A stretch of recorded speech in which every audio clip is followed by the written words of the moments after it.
नमस्कार, जय सिया राम। आइ एकटा हम बुझौल लऽ के एलहुँ हेँ।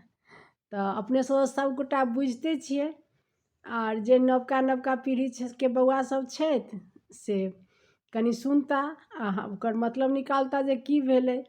आर नहि बुझेतनि तऽ हमरा कमेंटमे लिखता, आ नहि बुझेतनि तऽ कमेंटमे पूछता, तऽ हम आंसर देबनि।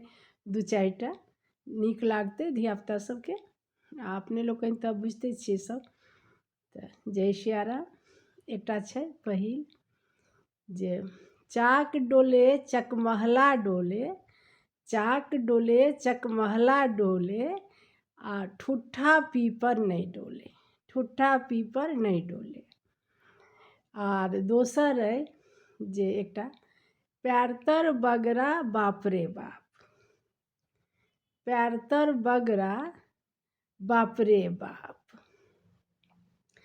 आ कनिटा के बेटी के लाल घघरा, कनिटा के बेटी के लाल घघरा। आर फिर कर्मी के लत्ती फत्ती इंद्रक छाया, कर्मी के लत्ती फत्ती इंद्रक छाया। आ देखैत में गोलमाल आ तोड़ैत में माया। आ एकटा अइ जे सुंदर सुंदर लड़की